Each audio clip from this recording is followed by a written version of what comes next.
Dear nice girl, why do you wait until pressure builds up on your heart to rise to the occasion? Dear nice girl, saying no is more than enough words.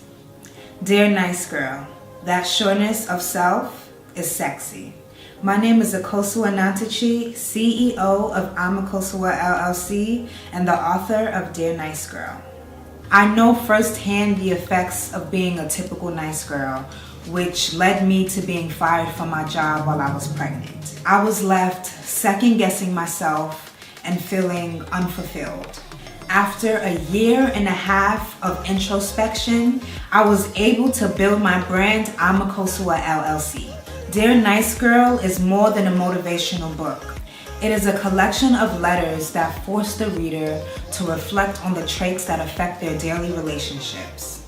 Dear Nice Girl will help you plan your journey as an entrepreneur, author, critical thinker, as well as motivate you to become your best self. If you are ready to truly take the steps to become your best self, click the link to get your free copy of Dear Nice Girl. Letter 1. To the Nice Girl from Akosua Nyantakyi. Don't forget that saying no is more than enough words. So the reason why this is one of my favorite letters is because it was really hard for me to say no, and that started at a really young age. And I like to believe that has something to do with, my mom and how she was naturally. She's one of the nicest women that you'll ever meet. And I didn't really see her being so, forthcoming with saying the word no the way that my dad was. He was actually the complete opposite. And I really respected his ability to be direct. And that's something that my mom didn't really have. And so I realized that it was a little bit of a pathological relationship that I had with the word no. And as I decided to pursue my writing and also start a business and a brand, I had to learn how to be authoritative, and that means I had to learn how to say no. And I feel like those of us who are, nice girls have that issue of balancing when we need to be authoritative versus when we can be our natural nice selves. And I was able to find that balance after having my daughter, but also, taking on a lot of leadership roles that require me to be able to just nip things in the bud. So I would say that's why this is one of my top letters. And the letter really is an emphasis on not having to explain yourself and just being okay with saying no. It's not a negative word. It's just a no. It's not going to hurt anyone. You're not going to hurt anyone's feelings. It's just a word. That's all. Letter 2. Dear Nice Girl, asking for help isn't a sign of weakness. It is a sign of yielding. So this is my second favorite letter because I feel like Black women have a hard time of asking for help. And my mom did everything, and she basically raised 4 children on her own. Even though she was married, she pretty much, was a single mother. And so she was superwoman to all of us. And I carried that with me. And you hear a lot of people not wanting to ask for help because some people will make you feel like you're a burden to them. And you asking for something is, asking for too much. And when you have that in your life, you want to make sure that you kind of just cut that off immediately. But there are those who are really, there for you and who will help you without question and without anything in return. And those are the people that you really want to lean on. And for me, I am blessed to have that. I have a really great support system. And because of them, I'm able to do a lot of things. Once I had my daughter, I was really stretched with time and trying to find a balance between wanting to continue to pursue my dreams but also take care of my daughter who relies on me to provide her with love and nourishment.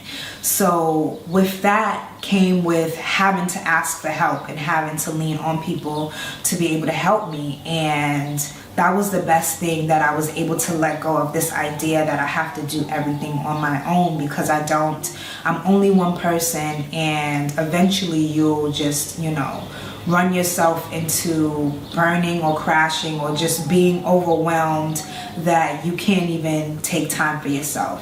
So that's the inspiration behind that letter. Letter 3. Dear nice girl, why do you wait until pressure builds on your heart to rise to the occasion? This letter is my third favorite because I basically was the person who was able to work really well under pressure. And a lot of us are like that. When the time comes for us to get something done in a short amount of time, and we know that like the pressure's on us, we can get it done, we can execute it. But with that comes, a crash, like you're gonna be burnt out. And so I realized that that wasn't the right way to live my life. It wasn't the right way to get things done. And that meant I had to address, traits and my personality and characteristics that I have allowed to become who I am. So I had to instill a certain amount of awareness and a certain amount of discipline to be able to get things done in a timely fashion. Because me waiting and, putting off, procrastinating was a big problem. And college is where that really festered. Like for 4 years, that was something that I was kind of like okay with. Something that I would kind of boast about, like, oh, I work really well under pressure. And although, you can't predict everything, and sometimes you have to do things last minute, that's still not something that you want to live your life around. So I had to learn how to plan. And that was another thing. Like, I used to hear that, oh, you have to plan it, you have to plan it. And I'm just like, well, I feel like I plan it. But I realized when you plan, you have to, get things done little by little. And you have to be okay with, all right, maybe you wrote 10 things out for the day and you only got one of them done. That's fine. Or maybe you got 2 of them done. Now you need to make sure you start prioritizing. What's the first thing? What's the second thing? And the more and more that I started doing that, the more and more I was less, stressed out in a position where I feel like I'm trying to get something done and I only have 24 hours to do that. Like if you have a 15-page paper and you didn't start it and you got that paper assignment 3 weeks in advance and now you're doing it in 24 hours, that's a problem. So that's pretty much where that letter comes from, because I was that person. Letter 4. That sureness of self is sexy. This is one of my favorite letters, and I also got a lot of great feedback on this letter because I feel like self-confidence in women is a struggle. And for me personally, it was a struggle.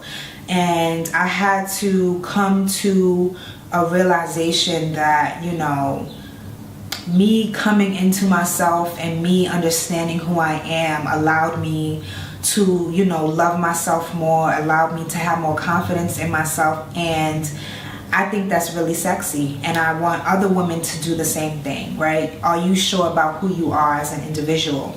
Are you sure about yourself as a partner, as a mother, as a writer, whatever it is that you do? That sureness of who you are kind of radiates in your being, and I think that that is like the best thing in the world.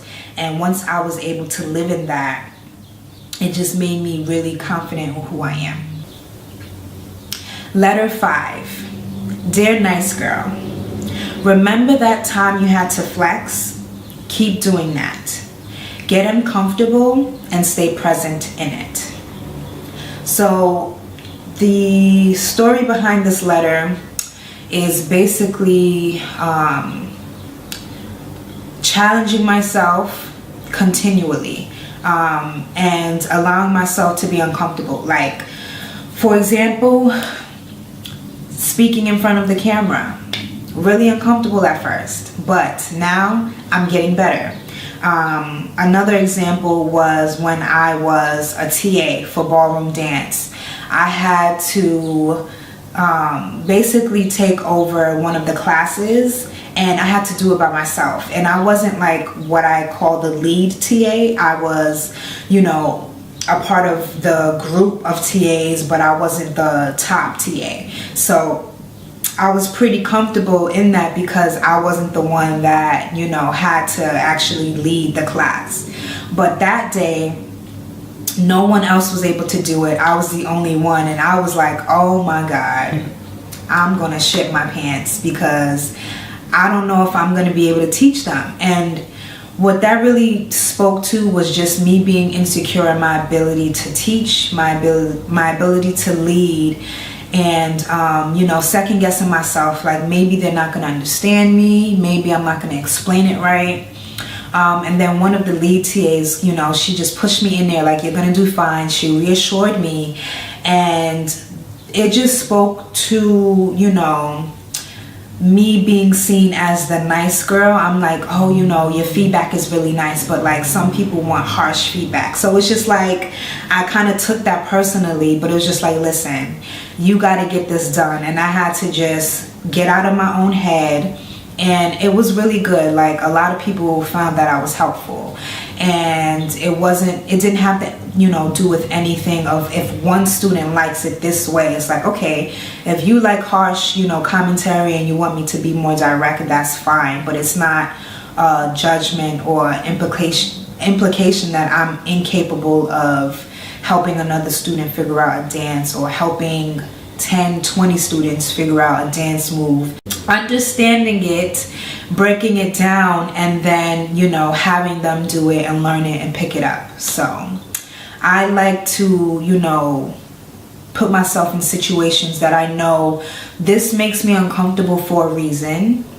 And in the end, like once I'm done with this, I know that I'm going to grow in a particular way. I know that my confidence is going to be even higher because I allowed myself to do something that I wasn't uncomfortable with. A lot of people, when they're uncomfortable with something, they're just like, okay, I'm not doing this. Like, this is out of my comfort zone. And I push against that. I really encourage people to do things that really do make them uncomfortable, because in the end, you're going to surprise yourself. You're going to be like, wow, I can't believe I did that. And you're going to come out, a better person. You're going to come out a stronger person. Whatever it is that was blocking you mentally from thinking that you can't do it, after you do it, then okay, that was just me being in my head. So sometimes you got to flex. Letter 6. Put value on your time unapologetically and like a boss. Yep, I said that right. Put value on your time unapologetically and like a boss. It's one of my favorite letters because that quote, don't waste my time. Time is money. Just things that have to do with people not getting their time back. I really didn't understand what they meant, truly understand what they meant, because it's like, all right, your time was wasted, get over it. But it's really when you think about it, you're like, damn, you really did waste my time and I can't get that back. I feel some type of way about that now. So for me, that transition happened once I had Maddie, because I was on her time, right? She had to breastfeed every 30 minutes. When she would get older, it was stretched to every 2 hours, but I had to adjust to her time. And that meant that my time was way more valuable than what I used to treat it like. And so I had to cut out a lot of crap that just was a waste of my time, period. But that showed me and helped me to actually put value on my time. And even if someone didn't get it, it didn't mean that I didn't see it the way that I see it now. So me being a businesswoman now, it's just you cannot get your time back if you put it into something. And so are you moving with intention? Are you using your time with intention? That became something that I started to really build myself upon, because I started to get so much done when I actually started to say no to things, started to prioritize what I was going to do with my time. And it really truly shifted my ideology on what time meant.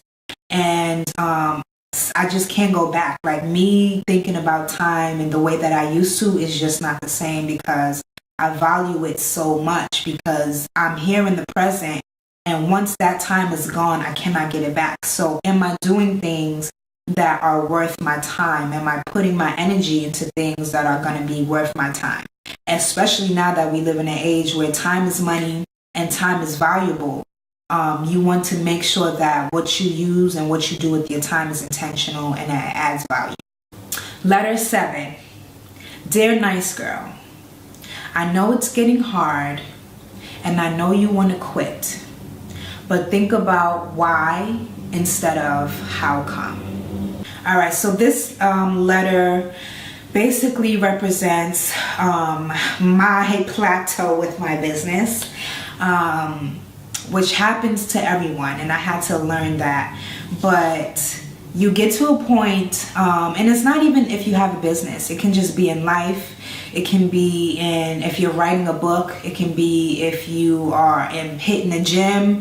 It can be if you're a singer. Like, it can be a lot of different things that this apply to.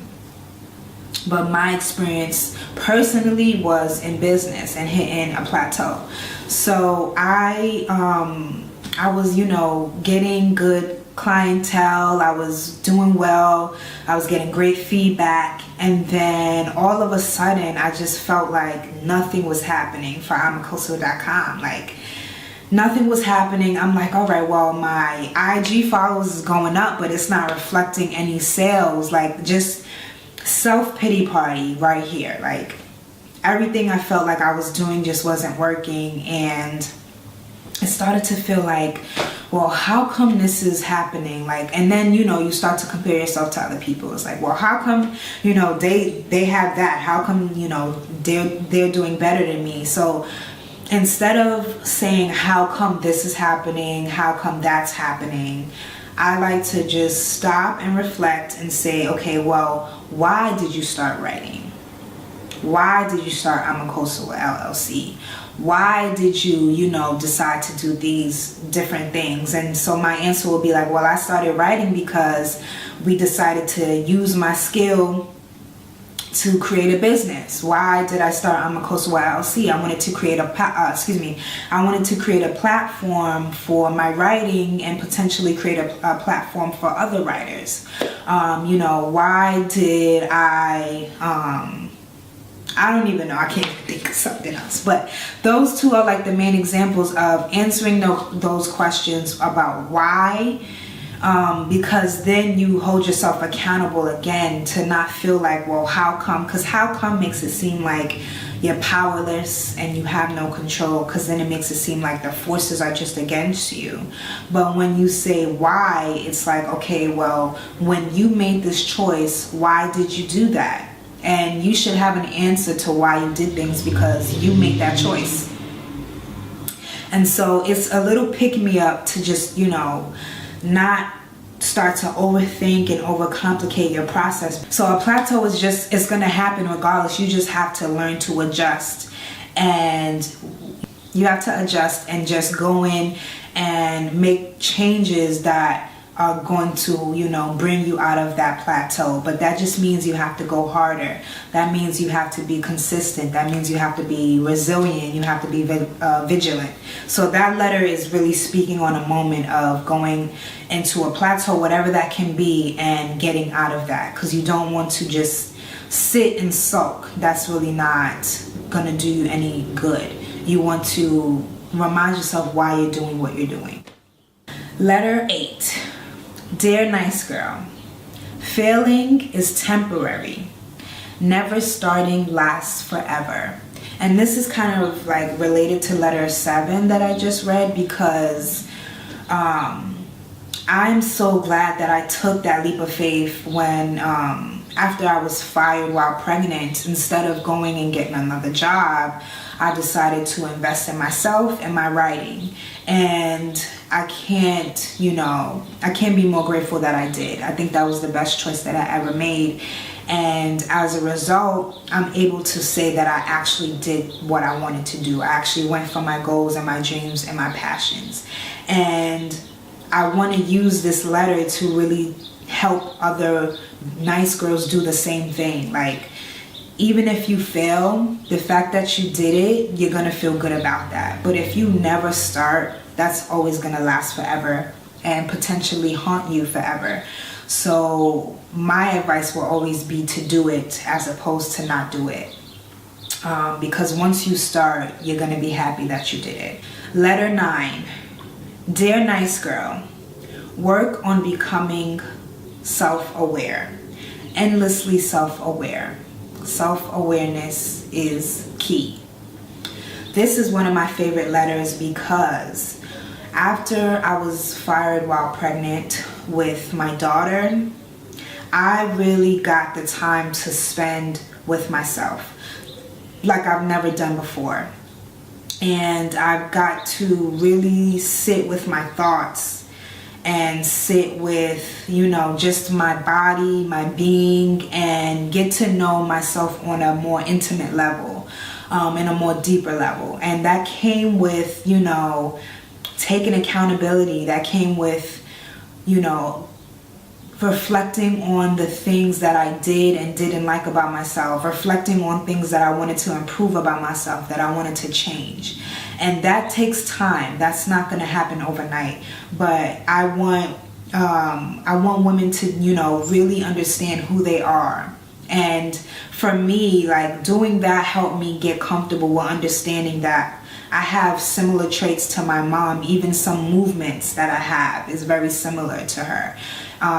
My writing is very similar to my dad, and just, having that awareness that my writing is a reflection of my dad, just understanding who I am to the core, understanding that I am a nice girl and that's okay, but now how do I be this person that I also want to be? And how do I, make sure that I'm not changing myself but building myself?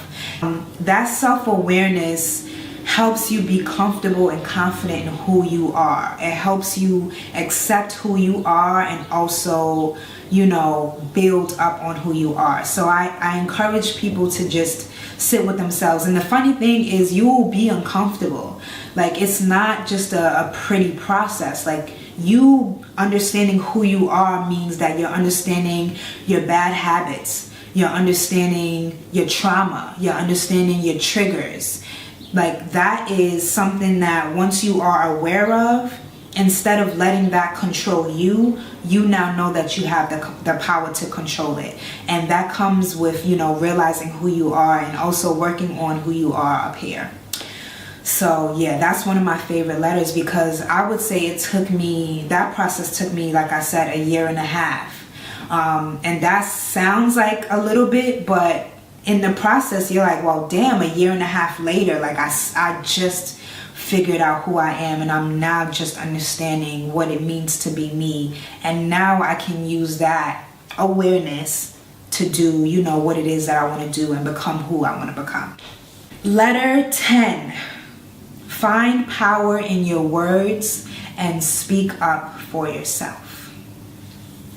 Oh God, where do I start? All right, so again, as a nice girl and as someone who lives in, the niceness that is spoken against in society, I really had a hard time speaking up for myself. And it's so funny because I'm a writer, but I was able to write more than I was able to translate that, through my physical body. And I realized that was something that I had to change, especially as a businesswoman and especially as a mom. You have to become comfortable with that. And it was just an interesting process for me to realize that I wasn't, and to kind of go deep into why that was. especially when I would, think later on what I should have said. It's like, well, you didn't say that, so that doesn't matter anymore. But once I really understood the power of my words, that's when I really was like, you know what? I don't have to take certain things. And I do have an opinion about that. And I do have something to say about that. And so now I'm going to say it.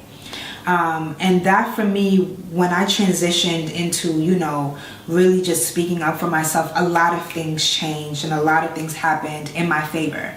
I felt better about myself. I used to remember, certain things, letting it go, letting it slide. And then later on, you're the one that's, beating yourself up about it. And it's like, you don't have to do that.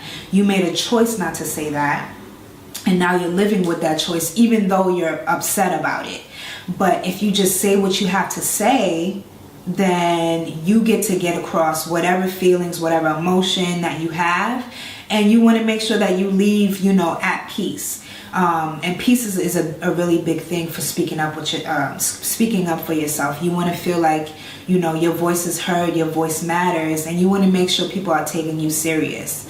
So yes, finding power in my words, finding power in, more than just writing down what I have to say, but also speaking about what I have to say. What happened for me was realizing, how being passive created a lot of confusion for me and a lot of confusion for the relationships that I have, and making sure that I'm changing that, not moving that forward, because I'm realizing if I want people to understand me and, be clear about who I am, I need to be clear about who I am. And I need to use that using my mouth, using the words that come out of my mouth. So yes, find power in your words and speak up for yourself. That's something that was really big for me and something that I do to this day for sure. Thank you guys so much for listening to my top 10 letters from Dear Nice Girl. Make sure you get your free copy by clicking the link.